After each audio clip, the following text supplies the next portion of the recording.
Since 2015, Jared Stillman has rocked Nashville sports. That team freaking stinks. And now he's back. The takes are hotter than ever. I mean, let's be honest, he just can't coach. Welcome to Stillman and Company. Stillman and Company on the 440 Sports Network, presented by Hiller Plumbing, Heating, Cooling, and Electrical on YouTube at Stillman & Co. Like and subscribe. I see many of you today in the chat here saying, hey, let's go. Take your shoes off and smash the like button. The distinguished gentleman says, get them numbers up. You're right. Get them numbers up. Kelsey says, hit the like, y'all, right now. By the way, Kelsey also says, Pred's god-awful. Can't believe we have come to this. We will. I do have a segment of today's program, a small segment, but a segment of today's program in which we will talk about the Nashville Predators. But I want to start today's program off talking about the game of the week. Now, what's crazy is in the past, I have used Thanksgiving week as kind of a week in which I have loaded up on my schedule over the years, whether it's doing Sirius XM shifts, whether it's doing, again, I've worked Black Friday pretty much every year of my career. And I used to do it because the way I'd look at it is if I'm on the air on Black Friday, I get that day back, and I'd rather use that in June or July. And when we started this show, one thing I did say that I was going to focus on more was not saying I'm going to take more time off, but I'm going to enjoy other things more in life. So there will be no Wednesday show. Usually we'd be on the air, Jared and the GM, Stillman and Company, till 6 o'clock on the Wednesday before Thanksgiving. We're not doing that this year. It's actually hilarious because, you could feel being on the radio, nobody listening. You could feel nobody driving home at 5:32 on the Wednesday before Thanksgiving. It's like the Friday before Memorial Day. Nobody is listening. And it used to feel that way. And yet we'd still just go on about our business and do it. And so I decided no Wednesday show this year. Happy Thanksgiving to everybody. I'll be on Sirius XM on Thursday and Friday. And then we will have 2 editions of Post Game Live. One following the Vanderbilt, Tennessee game, the other following the Titans on Sunday against Jacksonville. And this is the game. This is the game of the season. Number 12, Vanderbilt. At number 18, Tennessee. And those are the AP poll rankings. We will see what the College Football Playoff Committee says tonight. But we will see where they are ranked when they go into battle at Neyland Stadium, 2:30 on Saturday. And this is, without a doubt, the biggest Vanderbilt football game of my life. I am 36 years old, and I grew up a Vanderbilt fan. I used to go to Vanderbilt games. I used to root for Vanderbilt. I was heartbroken. I remember it like it was yesterday. I was heartbroken when Vanderbilt lost to Georgetown in the NCAA tournament, when Jeff Green absolutely traveled with the basketball. Billy Packer pointed it out on CBS, and Georgetown ended up in the Final Four that year when I knew Vanderbilt should have won that game fair and square. Now, I went to Father Ryan today and talked to a great group of students about sports media and my career and everything else, and I told them, and I'll tell you this too, I gave away my Vanderbilt fandom when I went to college at Louisville. When I went to college at Louisville and I went to a school that did literally anything in order to win a game, stuff that not only was illegal by NCAA rules, but illegal by anybody's rules, by the law. I said, that's my college team. I hope good things happen to Vanderbilt. I know a lot of people over there. I like a lot of people over there, but I'm not a Vanderbilt fan. But I've told the story many times, and I'll tell it again. Growing up a Vanderbilt fan in the 90s, when Woody Woodenhofer, may he rest in peace, was the Vanderbilt football coach, it wasn't so much that we were rooting for Vandy on Saturdays, as much as it was we were rooting against Tennessee. That's when Tennessee was fucking good. when it was Peyton Manning and T. Martin and Peerless Price and Al Wilson and Jamal Lewis, and I can go on and on and on. Philip Fulmer was the coach, and every year there were battles against Florida and Steve Spurrier. And every week, we'd root for whoever Tennessee was playing. So one week, we would root for Arkansas. The next week, we'd root for LSU. The next week, we'd root for Florida. That's how bad it was as a Vandy fan. I was a sophomore in high school the first time that Tennessee lost to Vanderbilt in my lifetime. Again, a sophomore. I was 16. Vandy never was going to beat UT back in those days when Tennessee was competing for BCS national titles and Vandy was terrible. Then there was the James Franklin era where Derek Dooley made the comment after Vanderbilt lost in overtime on a Jordan Rogers pick six that all Vanderbilt does is lose to Tennessee. And then James Franklin and Vanderbilt absolutely, and I was at that game standing on the field, absolutely butt-fuck the Vols. And Derek Dooley was fired the next day. I believe Derek Dooley was still coaching from a stool at that point in time. And that was such a monumental victory because for the first time in my life, it wasn't some sort of fluke. It wasn't Tennessee had a bad day. Vanderbilt just smoked them. The next year, Vanderbilt beat UT. James Franklin goes to Penn State, and then that's the end for the most part of the Vanderbilt-UT rivalry. Yes, there was the win at Vanderbilt when Tennessee was trying to get bowl eligible under Jeremy Pruitt, and Vanderbilt kicked the crap out of them. There was the game when Butch Jones was the coach where Alvin Kamara stepped out of bounds, and Vanderbilt ended up beating Tennessee, and Tennessee wasn't able to get to the Sugar Bowl because of it. But again, I mean, when we're talking about marquee, monumental games, this rivalry has not been a rivalry. Like, let's just call it what it is. It was a rivalry in my lifetime because of convenience. That's why it was a rivalry. Again, when it comes to rivalries, my thing is a true rivalry is we hate you and you hate us. We hate your fans. You hate our fans. We love your team to lose when they play someone who's not us.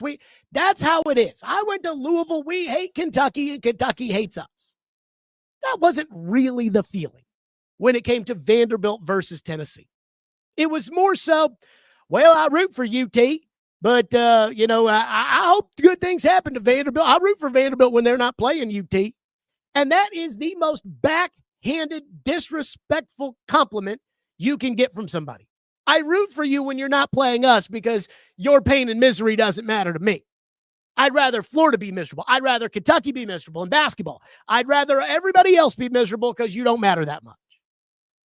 This is the first time in my lifetime that the Vanderbilt-Tennessee game has absolute juice to it. This is the single biggest game in the history of Vanderbilt football. And I don't say that lightly because I know Vandy football pre-exists me.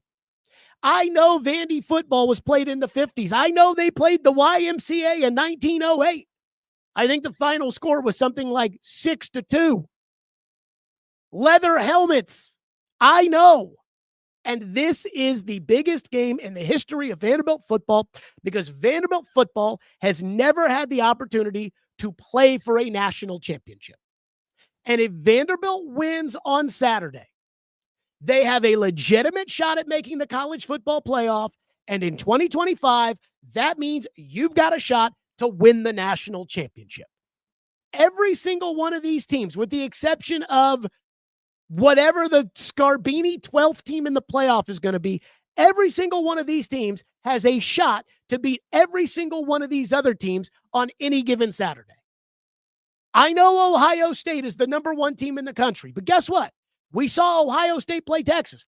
Texas could not move the ball at all and still had a shot at the end of the game to win. Texas is a 3-loss team. They have to beat A&M to hope that they can get into the college football playoff, but they've got a shot. So if you make it, we've seen this year, Tennessee and Georgia went right down to the wire at Neyland Stadium in overtime. So you mean to tell me that Vanderbilt, if they can beat Tennessee at Neyland Stadium, you don't think they could beat Georgia in the playoff? Sure, I'd pick Georgia. Sure, I'd pick Oregon. Sure, I'd pick all these schools. But guess what? I picked Oregon to beat Indiana. And Indiana went out there and kicked their ass. And in 2025, if you make it to the playoff, you've got a legitimate shot in order to win the national championship. So Vanderbilt has never, ever played for a national championship in football. And if Vanderbilt wins on Saturday, I think it is more likely than not that they will be playing for a national championship, because I think a 10-2 SEC team is making the college football playoff. Now, if you want to take a look at what the current playoff prediction models say, this is ESPN's All-State Playoff Predictor. And according to the ESPN All-State Playoff Predictor, Vanderbilt currently has a 21% chance of making the college football playoff, which is actually less than Tulane, who has a 28% chance of making the playoff. But again, that is if they become the group of 5 team that ends up being the 12th seed. Vanderbilt can only make it by winning on Saturday and getting an at-large spot. By the way, 2 lost Notre Dame, who lost to Miami, 73% chance, Miami 31% chance. I don't make the rules. I guess that's just how they're written. Now, there's a lot of football to be played between now and Sunday. And then there's the conference championships as well. There's the conference championships as well. But Vanderbilt right now is a 21% chance. According to the same All-State Playoff Predictor, if Vanderbilt were to win on Saturday, they would have a 51% chance of making it to the college football playoff, a 16% chance to host a first-round bye, and a 35% chance, which would be more likely, of them being on the road.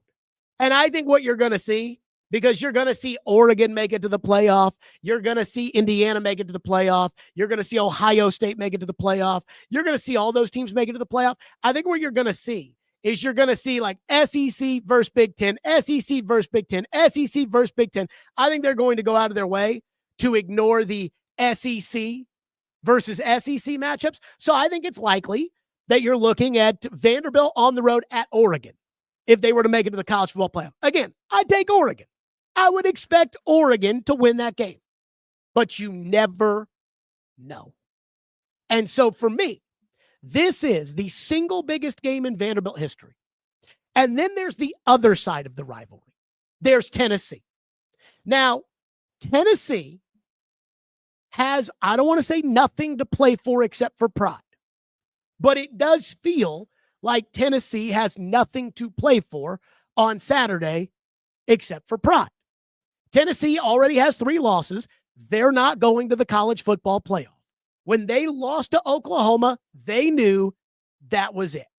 So for Tennessee, this season, which I think has been somewhat of a surprise. I mean, when the whole Nico Iamaleava thing went down and they found out he was the stripper who didn't love them, when that all went down, I don't think any of us thought, at least I didn't think, Tennessee was going to be the 18th team in the country.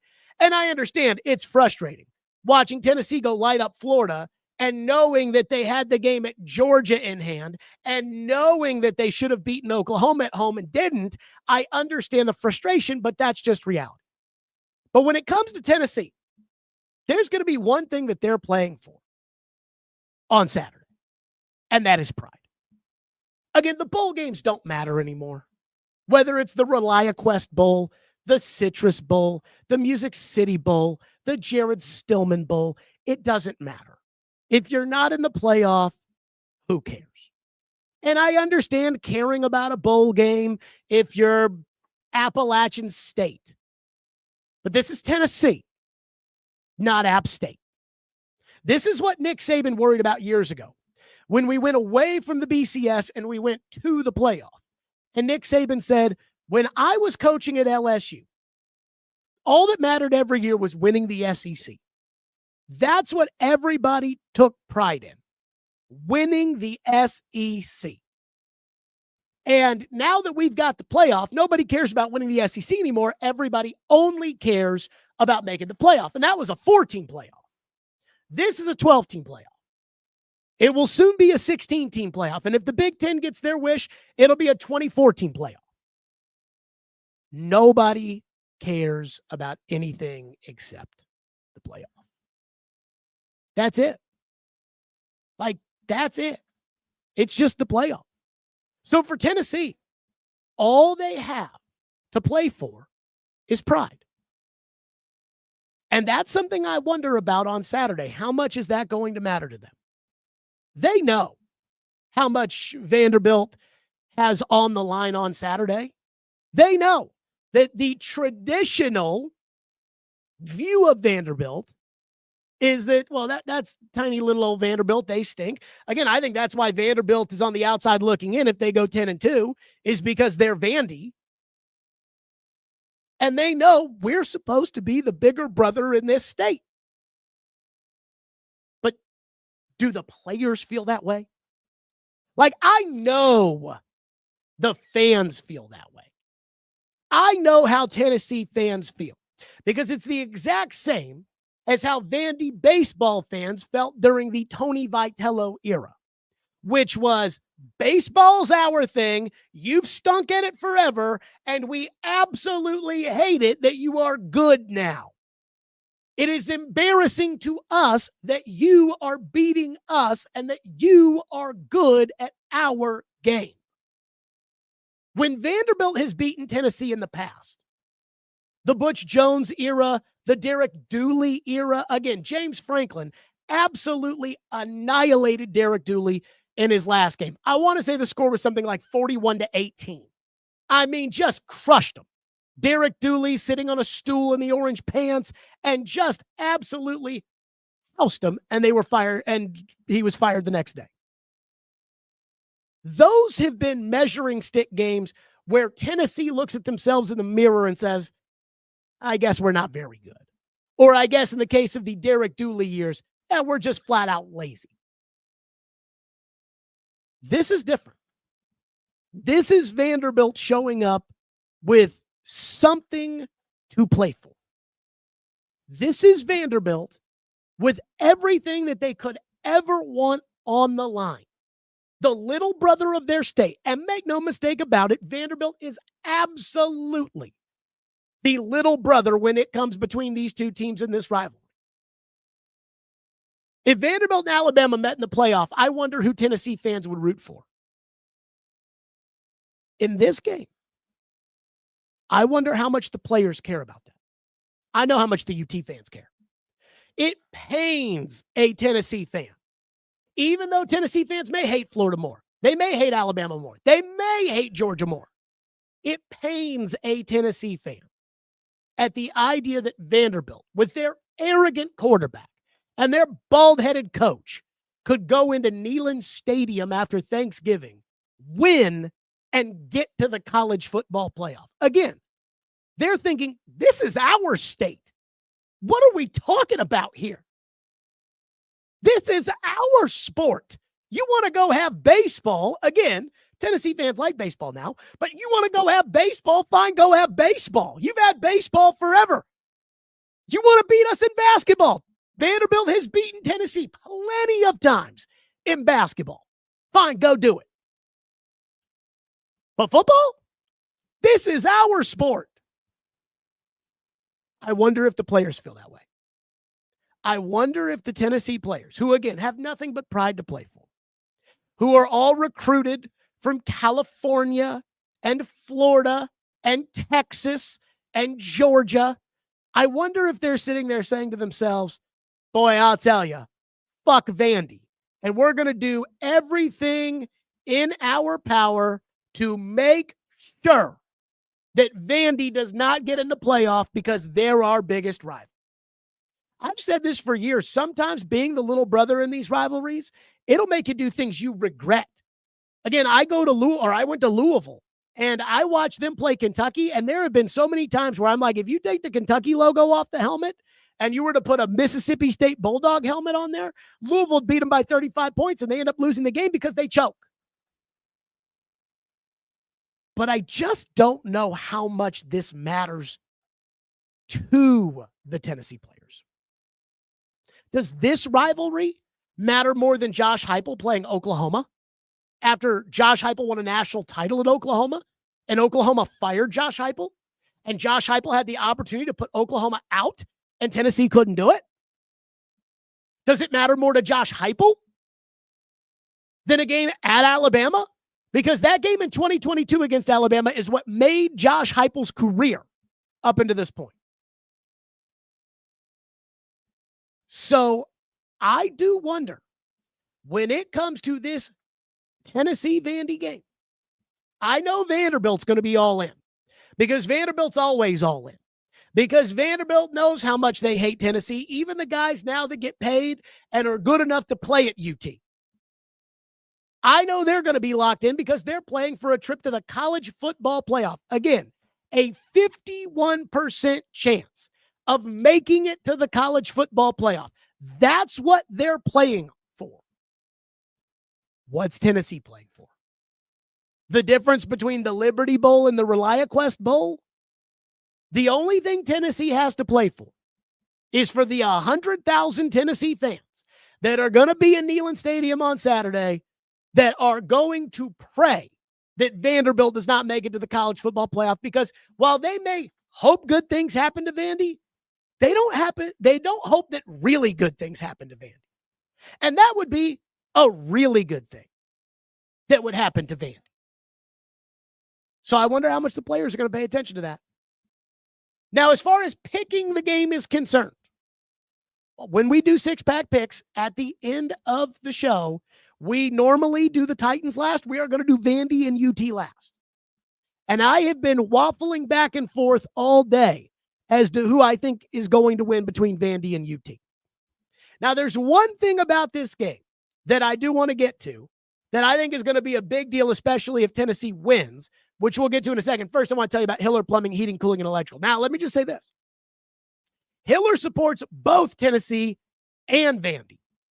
And so I do wonder how Jimmy Hiller feels about this matchup. Because, again, they love Vandy and they love UT. Is he sitting there saying, hey, this is bigger for Vandy if they were to go to the playoff, if they were to win, so I got to pull for Vandy? I don't know. Hiller Plumbing, Heating, Cooling, and Electrical. They've been in business since 1990. They're family-owned and operated. They are great people. If you've got issues this holiday season, you've got people staying with you, you need that heat back on, you need that toilet fixed, Hiller Plumbing, Heating, Cooling, and Electrical, where you get 100% satisfaction of happy, you'll be here, the service is free. I know this because I use Hiller at my home. If a customer is not pleased with the work that is performed, Hiller will make it right. The end. Learn more at happyhiller.com.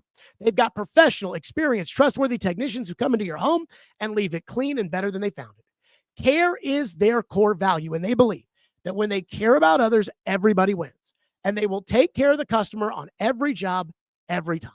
That's Hiller Plumbing, Heating, Cooling, and Electrical, proud supporters of the National Predators, the Vanderbilt Commodores, and the Tennessee Volunteers. Hiller, call the Hat-Face Truck today. Okay, so there's something I want to get to when it comes to Vanderbilt and Tennessee. And I was talking about the motivation for the Tennessee players, given the fact that there's really nothing for Tennessee to play for on Saturday. And Kyle says in the chat, don't worry, Jared. Vanderbilt's quarterback has been talking plenty of shit to Tennessee. The players will be headhunting. And this goes all the way back to whenever Diego Pavia went on Bussin' with the Boys, and Diego Pavia said, we're going to run Tennessee. That Vanderbilt is going to run this state. And I know a lot of people, when he said it, they got all worked up because that's what happens on social media. And now those quotes have resurfaced. And if you don't think that Josh Heupel in Tennessee and Tennessee's fan base are pointing to those quotes for those players, then you don't understand college football. Nick Saban told a story that when Vanderbilt started off 3-0 years ago hosting Alabama, that one of the Vanderbilt players said, Bama, you're next. And Nick Saban said, oh, thank God. And he just played that on a loop. Gary Danielson actually told Floyd and I that in the production meeting, Nick Saban was like, I didn't know how I was going to get these boys motivated for Vanderbilt. All right. Then I saw that guy say that, and I said, thank you very much. So I say that because, of course, they're going to bring up what Pavia has said about Tennessee, and they're going to use that as motivation. Here's the thing about Pavia, and this does not work for everybody. I saw Nick Saban talk about this on the McAfee show when Pavia was practicing the victory formation kneel down before they took on Alabama. And Saban was like, I love Diego, but if I coached him, I would have gone nuclear on him because I don't want to give the opponent anything that they can use in order to motivate them and make them feel better. And I agree. That's what I believe in. But there are some people out there who need to talk a little shit to get themselves going. That is what motivates them. So that Diego Pavia goes out there and talks a bunch of shit and then says, well, I better go back it up. Diego Pavia is a very emotional player. Somebody told me last year after they beat Alabama, Diego Pavia released a podcast. And I said, oh no, here we go. There's the rat poison. They're going to lose to Kentucky. And I compared him to the Hawk Tua girl starting a podcast. Apparently somebody at Vanderbilt told Diego Pavia that. Diego Pavia got all bent out of shape about being compared to the Hawk Tua girl. Well, guess what? Diego Pavia went out there against Kentucky and played his ass off. Diego Pavia is the kind of guy who, while again, this isn't my cup of tea, this isn't what I would try to teach my son, Diego Pavia is the kind of guy that the more shit he talks, the better he plays. That is a part of his game. Now, I believe Diego Pavia has not been very good away from Vanderbilt. Again, he fumbled early in the Texas game that really hurt them. He fumbled and threw an interception in key moments of the Alabama game. But I do wonder how Pavia's trash talk is going to rear its head on Saturday at Neyland Stadium.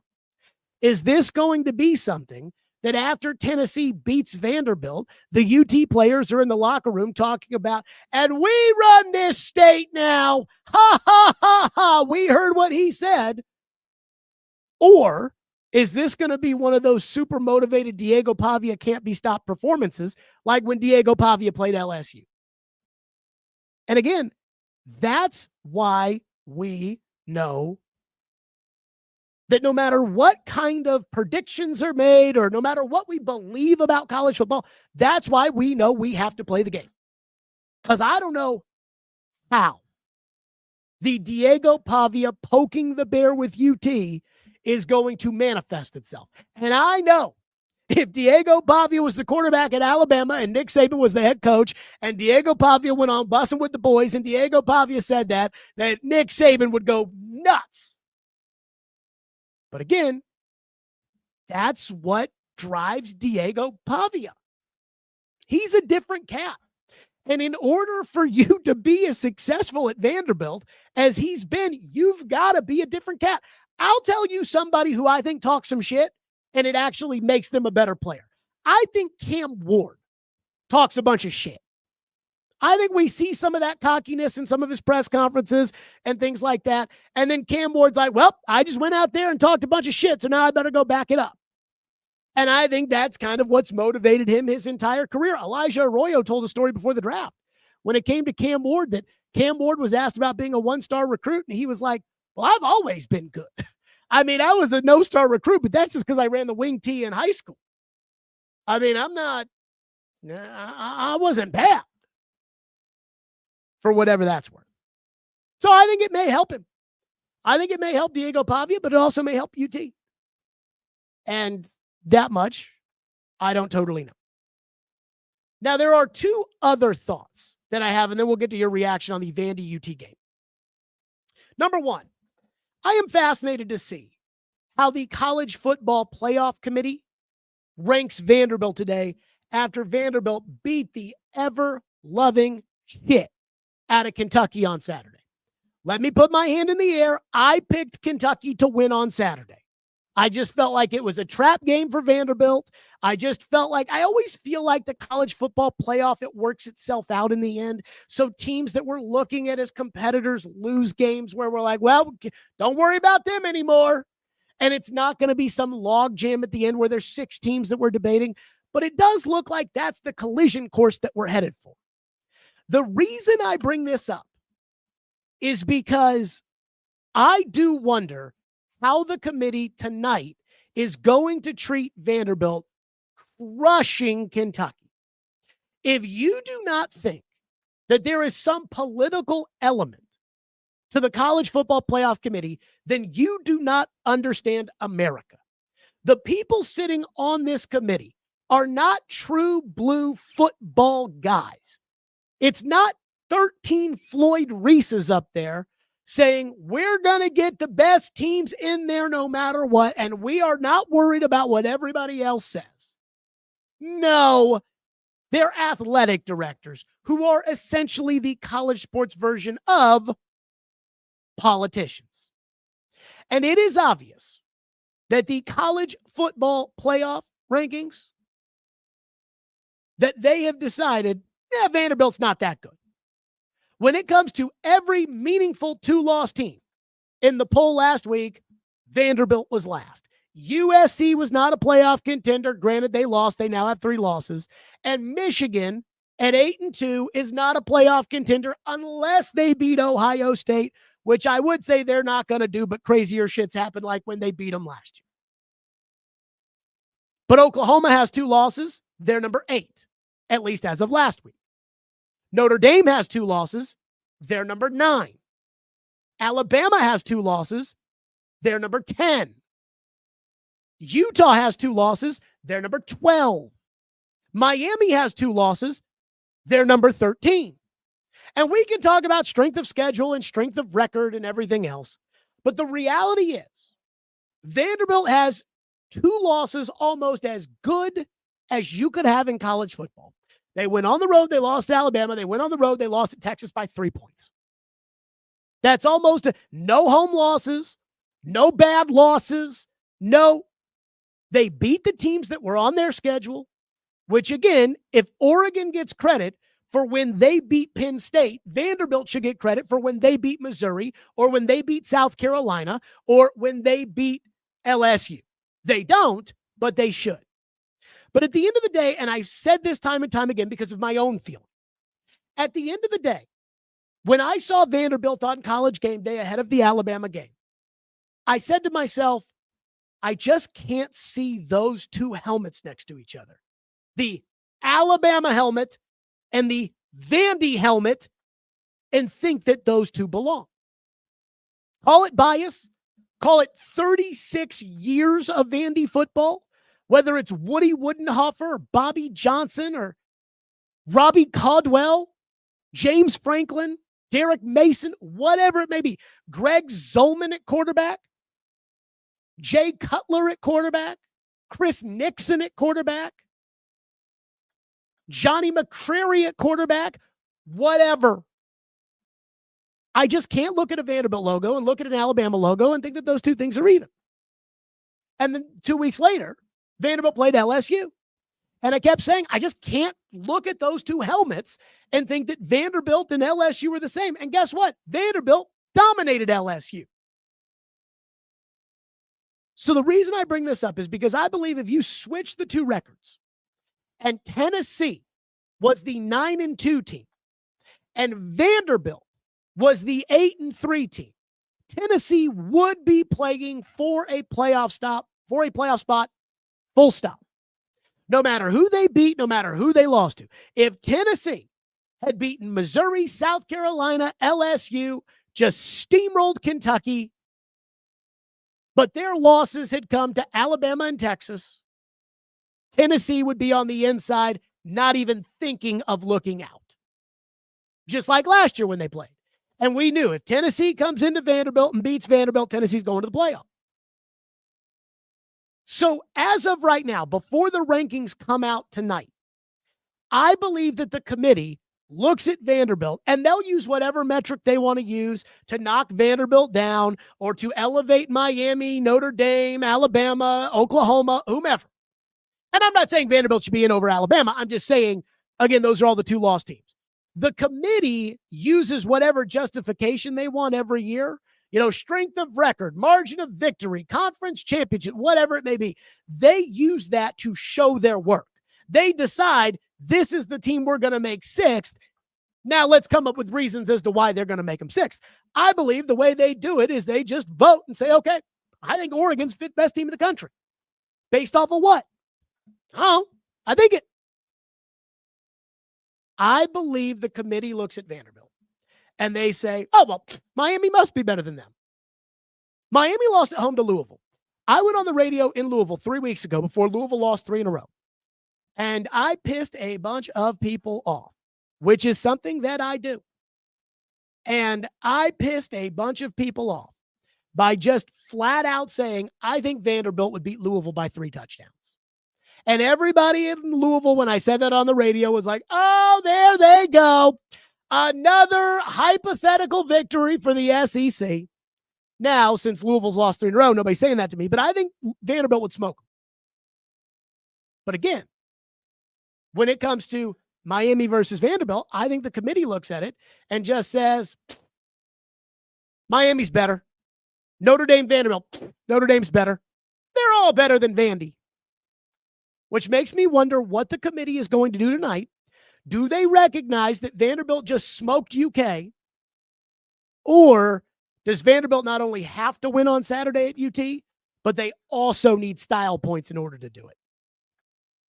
That is something I'm going to be keeping an eye on tonight when it comes to the committee and where they rank Vanderbilt. My gut tells me they're going to bump Vanderbilt up 1 spot to 13. They're going to drop one of the Big 12 teams, BYU, Utah, because it doesn't matter. BYU, Utah, they have to win out anyways. They're going to drop one of those 2, probably BYU. And so Utah will be 11. No, excuse me. Miami will be 11. Utah will be 12. Vanderbilt will be 13. BYU will be 14. That's my expectation for how they're going to rank them tonight. That said, with all these rivalry games, and let's forget about the teams at the top, all the one-loss teams they're already in. Ohio State, Indiana, A&M, Georgia, Texas Tech, Ole Miss, Oregon, they're in. Oklahoma plays LSU, so they're probably going to be in too. Notre Dame plays, I forget who they play, some ACC, Scarbini, they're in. Alabama has to beat Auburn, which they probably will. And then after that, there's really 1 spot left. So Vanderbilt either needs LSU to win, they need something crazy to happen, they need Miami to lose. You know, they're unless the committee looked at last week's game and says, you know what, Vanderbilt proved themselves by just utterly crushing Kentucky. So that's the second thing. And the other thing I'll say about this, don't think Greg Sankey's not working the phones on this. With these athletic directors and conference commissioners and people calling the shots, don't think Greg Sankey, if Vanderbilt can get to 10-2, don't think Greg Sankey is not flirting with hitting the nuclear button on the college football playoff that'll get those ACC and Big 12 athletic directors real quickly to say, let's go ahead and put Vanderbilt in. So I think if Vandy wins, I think they're in, but we'll keep an eye on what the committee does tonight.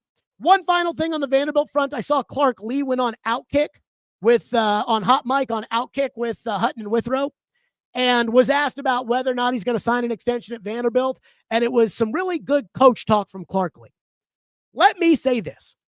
Clark Lee is not leaving Vanderbilt. And here's why Clark Lee is not leaving Vanderbilt, no matter what happens on Saturday. Number one, Clark Lee is not leaving Vanderbilt because he is a Nashville guy and he is a Vanderbilt guy, and he has worked his ass off to get Vanderbilt to the point it is now. And I think there would be a real loss on his end of letting go of the rope when he's already done so much work. You can win a national championship at Vanderbilt. This year has proven it. He knows that now. So why would you do all the work to take this perennial cellar dweller and turn them into a competitor and then say, well, I'd rather go for $3 million somewhere else, somewhere that I'm not from, somewhere that I don't want to live, somewhere where I didn't go to school? That's first thing. The second thing is Vanderbilt has proven themselves they are committed. It was rumored at the time that when Clark Lee met with Vanderbilt about taking the job, he wanted promises. And they're the same promises every other coach has wanted. I want you to invest. And for years, Vanderbilt has said, we will eventually. Clark Lee and Chancellor Diermeyer have said, we will today. and the facilities are much better, and the stadium is much nicer, and the roster, now that you can pay the players, is now well compensated. Vanderbilt's doing their part. And Clark Lee knows that. So he knows, hey, if I ask them, if we need a defensive tackle and I ask them to help me out, they're going to do it because they're committed. Now, if Chancellor Deermeyer leaves and Chancellor Bookworm comes in, now you might be in trouble. But as of right now, Chancellor Deermeyer's calling the shots. He cares about sports. Number 3, Clark Lee is never going to have the amount of equity at another school that he has at Vanderbilt. As in, he won 2 games his first year, he won 2 games his third year, and he didn't get fired.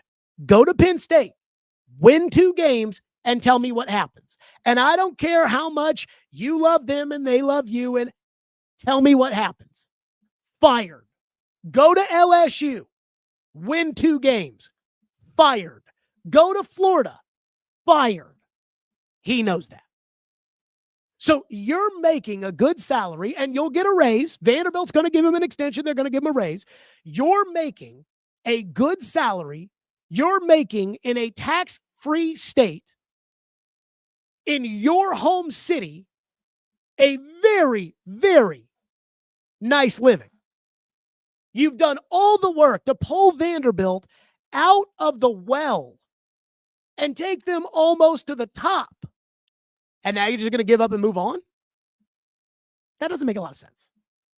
So I know Clark Lee's talking about, well, I want to make sure we're aligned and that we're committed and that he's going to sign an extension to Vanderbilt. He's going to be the Vanderbilt coach. And I think that's much ado about nothing. Some of these other places, Lane Kiffin, Ole Miss, I think Lane Kiffin should stay at Ole Miss. I have no idea what Lane Kiffin's going to do. Again, I think the equity that Lane would build up by staying at Ole Miss is worth turning down Florida and LSU. But all the smoke looks like he's going to LSU. I have no idea. I'm here to tell you, Clark Lee's staying at Vanderbilt. In fact, I guarantee Clark Lee will be the head coach at Vanderbilt when the ball kicks off 2026. Go ahead and put that on the list. All right, let's get to some of your reaction. Then I will get to the Preds. Last night, Barry Trotz has done some more interviews. They all kind of stink, but we'll get to that in a second. And, of course, 6-pack picks. In fact, one person says, why do we have to talk about the Preds today? It is Thanksgiving week. That is true. Bama versus Vanderbilt in the playoff. Tennessee fans would root for an earthquake. I think if Vanderbilt played Bama in the college football playoff, this will be something I'm going to ask Chad Withrow. If Alabama plays Vanderbilt in the first round of the college football playoff, I think Tennessee fans will root for Vanderbilt. Because I think when it comes to football, Tennessee fans hate Alabama the most. And until Vanderbilt wins a national championship, I don't think Tennessee fans think Vanderbilt actually can win a national championship. When it comes to Vanderbilt and Bama, Tennessee fans know Bama can win a national title. I mean, even this year, if I were to tell you right now, again, we know the teams that are going to make it to the playoff. Let's pull up that graphic again. According to ESPN's playoff predictor, Vanderbilt's a 21% chance of making the playoff. Ohio State, 99. Indiana right there with them. A&M, Georgia. Oregon, 97. Texas Tech, 90. Ole Miss, 82. Oklahoma, 78. Bama, 61. Notre Dame, 73. Of that list, if I were to tell you right now, cover your eyes, Ole Miss wins the national title, would you be shocked? I mean, I probably wouldn't pick Ole Miss to win the national championship, and you probably wouldn't pick Ole Miss to win the national championship. But if they did win the national championship, would you be that shocked? If Oregon won the national title, would you be that surprised? And I think, again, last year, Ohio State, after they lost to Michigan, a lot of people wrote them off. They won the title. But in the end, given the players they had, the talent they had, the coaches they had, that is not really all that surprising that they won the title. Same with Alabama. Tennessee fans can see Alabama winning a national championship because Alabama's won a national championship. So I think, again, and I don't want to speak for Tennessee fans, I'm going to ask Withrow this question. But I do wonder when it comes to, do they actually, if Alabama and Vandy were to play, would they actually root for Bama over Vandy. I can't believe it. They'd root for Vandy. One person says more Bama fans are pulling for UT this weekend because they don't want a rematch with Vandy in the playoffs. They won't win twice in one season against Vandy. No way. I would expect Alabama fans would probably root for Tennessee. I wouldn't want to play Vanderbilt again either. You know, the best compliment I can give Vandy football comes from a very dear friend of mine, Ken Flatt, and his daughter, Claire. I've known her whole life. So Claire is now a nurse who works in the pediatric emergency department. And Claire happens to watch Jack for us. Whenever we need her to and she can, she comes and she watches Jack. And we're very, very thankful for that. Well, when Jack had his finger accident, you know, we definitely wanted somebody who's got serious, somebody who has, you know, serious, you know, child care and ability and wherewithal, and Claire does. And so she watched him, and we had to go to the doctor with Jack and looking at his finger, and Claire was with us, and her dad called. And again, I've known Claire since she was born, and her dad called just checking in on her, and her dad diehard UT fan. And I said, when we're in the doctor's office, I picked the phone, I said, what about Vanderbilt? Because Vandy had just beaten LSU. And he said, Vanderbilt is the team that I don't want to play right now. He's like, I'll tell you right now, as a UT fan, I do not want to play Vandy. That's the best compliment I think you can give somebody you don't like is, hey, I'm watching Vandy and I don't want any part of Vandy. And if you were to tell me that Alabama fans were to sit there and say, hey, I know we beat Vandy the first time, but Pavia fumbled inside the red zone with Vanderbilt about to take a 2-score lead, and Pavia threw an interception that he normally doesn't throw late in the or midway through the fourth quarter in a 1-score game. If those don't happen, we're in a dogfight with Vandy. I don't want to play them again. I'd understand. That said, it's like if your option is Vandy or Utah, I understand saying, hey, I don't want to play Vandy again. If your option is Vandy or Oregon, you'll probably take Vandy. One person says, the Vols must pay tribute to Diego Pavia. Without him, you wouldn't have enjoyed Joey Aguiar, who has been a huge upgrade to Nico this season. Yeah, I don't think they feel that way about it, but I hear what you're saying. One person says, brand bias is a real thing for sure. I think the committee has brand bias with Vanderbilt. I am convinced of it. I think there is real brand bias when it comes to Vanderbilt and why they are the lowest ranked team of all the 2 lost teams. That's just me. When I'm on Sirius this week with Jeff Schwartz, the former NFL offensive lineman, I'm actually going to ask him. He's a big time, and I say big time gambler. Like, he's not a big time spending a bunch of money gambling guy, although I'm sure he does. But he's like a big time gambler in terms of every day he wants to gamble on sports to give him something to do. During the summer, he and I were doing a lot of shows together, and he was betting WNBA games and had like real WNBA knowledge. I'm going to ask him, do you think it's crazy that Vandy is treated the way they're treated as a 2-loss team when it comes to everybody else? Okay. I did promise that we would talk about the Predators, who lost 8-3 last night, and that we will.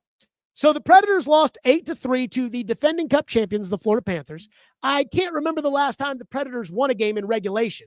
I know they won the game in Sweden, the first game, in overtime. They scored their first goal with about 3 seconds left, and then they won the game in overtime. And in hindsight, maybe it wasn't a good thing that they won the game, but I haven't even really been following. I haven't really totally been watching. I have been following the Barry Trotz drama. As in, I listened to the interview Barry Trotz did on the radio last week. I read what Barry Trotz said to the Tennessean yesterday, and I read what Barry Trotz said to ESPN before the game that was published today. And there's one thing that's pretty obvious when it comes to Barry Trotz and where the Predators are going. He's trying to explain away decisions that don't make any sense because he's too stubborn to do anything about it. That's the real issue here when it comes to the Predators. Barry Trotz, and I like Barry Trotz, and Barry Trotz has been good to me over the years, but he's too stubborn. He is too stubborn to do anything about the mess that he has created.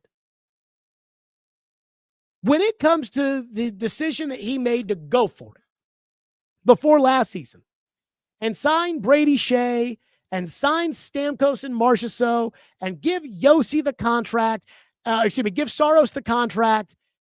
And the Saros thing is a totally different discussion, which I'll get to in a second. But once he decided to do that, and he decided to go all in on trying to put a competitive team on the ice, then Barry Trotz at that point was committed, at least in the short term, to that group. And when you're committed in the short term to that group and it doesn't go according to plan, the coach gets the boot. I saw Gentry Estes wrote at the Tennessean that he agrees with Barry Trotz in the thinking that, well, with this roster, what will firing the coach do? Again, what would firing Brian Callahan do to help the Titans? The answer is really nothing. But at that point, there was nothing to lose. You needed to give it a try. At this point, I don't expect the Predators to make some sort of turnaround. But I'd like to see somebody else try. Because I know Andrew Burnett, regardless of how good of a coach he is today or how good of a coach he will be down the road, Andrew Burnett is not getting through to this team. He has had more than a good enough opportunity to be able to prove that he could get this turned around. He can't do it. So what do? You fire the coach. That's what every NHL team does. You can't fire the players, so you fire the coach. He won't do it. And he won't do it because he's too stubborn. Barry Trotz is running this team like a coach would run the team. And that leads him to thinking that my coach can coach his way out of this. But if Barry Trotz actually was going to get the Predators out of this with Andrew Burnett's coaching, Andrew Burnett would have coached it out of them by now. And I will tell you what really frustrates me. And I'm just being honest here. I like the Predators. Again, I am a season ticket holder. I've been to one game this year. I root for them. I want them to do well. You know that. You know I love my hockey team. I find myself not paying attention, not watching. I listen to the Barry interviews. I read up on them. Alex Doherty at the Tennessean, Greg Wyshynski at ESPN. When they talk to Barry, I read what Barry has to say. And I'm as incredibly discouraged by those comments as many of you are.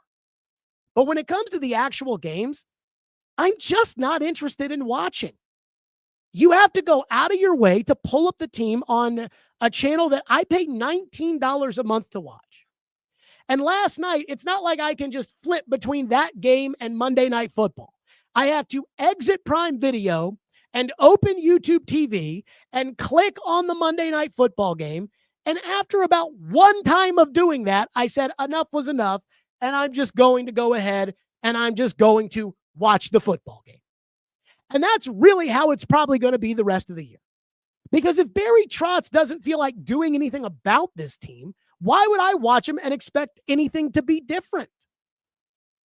And that's a big thing I think you got to worry about, is the apathy that gets created by the coach and the general manager basically telling you, well, we're doing the best we can, and we're not going to change anything, so don't ask. And I don't get why Predators general managers are so unbelievably stubborn when it comes to doing what the rest of the league would have done multiple times by now. But that needs to stop. Whenever Barry's day is done as general manager, and for his sake, I hope it's later rather than sooner, but if I owned the team, it would be a lot sooner rather than later, because I don't trust Barry Trotz anymore. But whenever that day comes, it's time to move on from the David Poile, Barry Trotz way of the past. David Poile, I don't know if he picked his handpicked successor with zero experience because he knew Barry was going to screw it up so bad, or if he did it because he's just that loyal. But we need new people in here making decisions for the Predators. And I get that Bill Haslam wants to learn how to own an NHL team before doing things that will affect the NHL team. But at some point, isn't enough enough? What does Bill Haslam think when he hears, we're coaching our butts off, Bill? But there's no progress being made.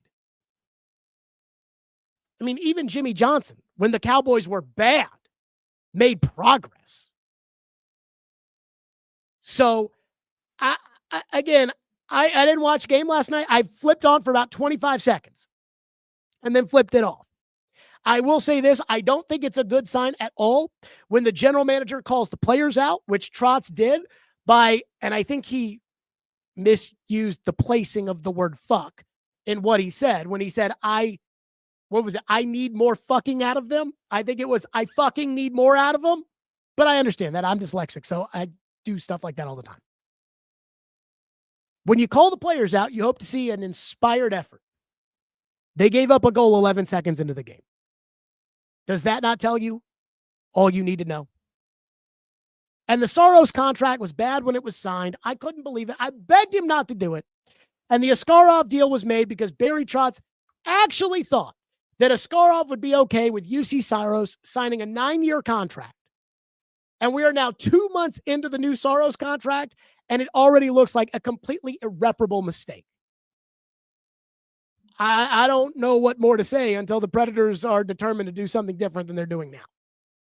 And trading Steven Stamkos is not doing something different. That's just, again, that's like the pieces they moved last year. One person says, Jared already talk about the Josina Anderson report. If that Josina Anderson report is the Josina Anderson report I think you're talking about, if that's Bill Belichick returning to the league, I don't believe it. I do not believe that Bill Belichick is going to be coaching in the NFL. Okay. As I just spent about 5 minutes talking about how Barry Trotz has no idea what he's doing, let me remind you all that I also apparently have no idea what I'm doing. Because 6-pack picks this past weekend, I went 1-5. And that is 1-5 in back-to-back weeks. Woof. That is 32-45 for the season. Woof. That is, I picked Kentucky to beat Vandy, and I picked Florida to upset the Vols. I didn't just pick them against the spread. I picked them to lose outright, and they both crushed the other team. Titans covered, lost that one. The only one I got was the Rams on Sunday Night Football. So for the season, we are 32-45. That is so bad. I think that's the worst that this has been since I've been doing this. And that's saying something because I've had some bad years. The last 2 years, I think I've been completely 500 at the end of each year. So this week, we're going to go Sally Rule, where we're going to pick the opposite of what I think it's going to be. That, of course, named for the loving wife of the late, great general manager, Floyd Reese, the Sally Rule. Whatever you think you're going to do the opposite. That'll be the right one. So we are going to pick Tennessee Vanderbilt last. And I've been waffling with this all freaking day about how I'm going to pick. And I am going Sally Rule on this. So we start at the very top. College football. Friday. Boy, great football on Friday, buddy. A&M at Texas. 6:30 ABC. A&M 2.5-point favorite. I think A&M's going to win the game, which means I'm taking Texas plus 2.5. I think A&M's going to win. I think it'll be close for about the first 3 quarters or so, and then A&M will pull away, and A&M will win by 13, 11. You know, something in there where it's a 2-score game. But so if I were making the picks, I would pick A&M minus 2.5. Because this week is our Sally Rule to get it changed up. That's technically Texas plus 2.5. Okay. Thanksgiving Thursday. How about this matchup? On Thanksgiving, Kansas City at Dallas, 3:30. I picked Kansas City minus 3.5 last week. They won in overtime by 3. Kansas City is a 3-point favorite on the road at Dallas. I am going to take the Chiefs, which means I'm actually taking Dallas minus 3.5 via the Sally Rule. I think this will be a good offensive game. I think Kansas City will play more defense than we expect. Dak is going to throw for 400 yards. I just don't think it'll be enough. I'll take Mahomes over Dak. I'll go Kansas City minus 3, which actually means for this week, I'm going Dallas plus 3. And I am thankful, by the way, that they didn't give us some regurgitated matchup on Thanksgiving for the Cowboys. You know, some Giants. Okay. Cincinnati at Baltimore, 7:20 NBC. Baltimore, a 7-point favorite. Joe Burrow returns for Cincinnati. I think this game will go down to the wire. I'll take Cincinnati, which means I have to take Baltimore -7. I would like to take Cincinnati +7. Again, we're doing the Sally rule here. I will go Baltimore -7 technically, and they'll probably blow out Cincinnati. So I do feel okay with the Sally rule on that one, whereas I really think I'm going to lose out on the other. Houston at Indy, noon, CBS on Sunday. Indy is a 4.5-point favorite. I think Houston is going to beat the Colts. I am not a believer in the Colts. I don't buy it. I don't feel it. I don't believe in it. I am going to go with Houston, which means I have to take Indy -4.5 via the Sally rule. But I think Houston is so good on defense. So good. They will face a better game plan with Indianapolis than they did last week with Buffalo. I can tell you that much. I'll take Houston, which means Indy -4.5 has to be the pick because, again, we're trying to change up our mojo with the Sally rule. And then finally, Tennessee and Jacksonville, noon on Sunday, CBS. Jacksonville's a 6.5-point favorite. I always pick against the Titans with this administration, the remnants of the Callahan administration. So that means Tennessee +6.5, technically for me on the ledger. I think Jacksonville will win this game by 2 scores. I'll go Jacksonville 24, Tennessee 13. But technically, having to pick against, that means I'm picking Tennessee +6.5. And finally, the game of the week. Vanderbilt at Tennessee. Tennessee is a 3.5-point favorite, 2:30 Saturday on ESPN. I think Tennessee's going to win. And I don't think it'll be convincing. I think it'll be a good game, but I think Tennessee's going to win.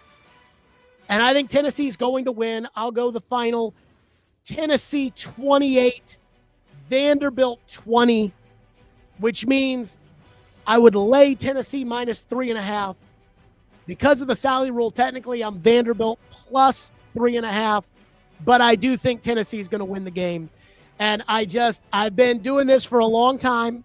I've watched Vanderbilt and Tennessee for 36 years, and I have to see Vanderbilt beat Tennessee to get to the playoff when they're both good in order to see it, to believe it. I'll take Tennessee. I think they win this week. That's it for us here today on the program. We are out of here. No show tomorrow. Hey, be sure to give it a listen on Sirius XM on Thursday and Friday. And I'll be on Sirius XM a lot here in the near future, as don't want to let the cat out of the bag, but very, very, very close to re-signing with Sirius XM for the next year. But be sure to be tuned in to me and Jeff Schwartz, as we will be on live 5 to 8 a.m. Thursday, Thanksgiving, getting you ready for football, and Friday, recapping all the football on Mad Dog Sports Radio, Sirius XM. That is channel number 82. That is going to do it for us today. Everybody, have a great Thanksgiving, and be thankful for whatever you want to be thankful for. And if you know somebody who's lonely on Thanksgiving and you can invite them over and you can spend time with them, try to think about other people. If you can, do whatever you want. Happy Thanksgiving. Like and subscribe. And again, have a great holiday. And we will see you for Saturday after Vanderbilt, Tennessee postgame live. Sunday after the Titans postgame live. Stillman and Company on the 440 Sports.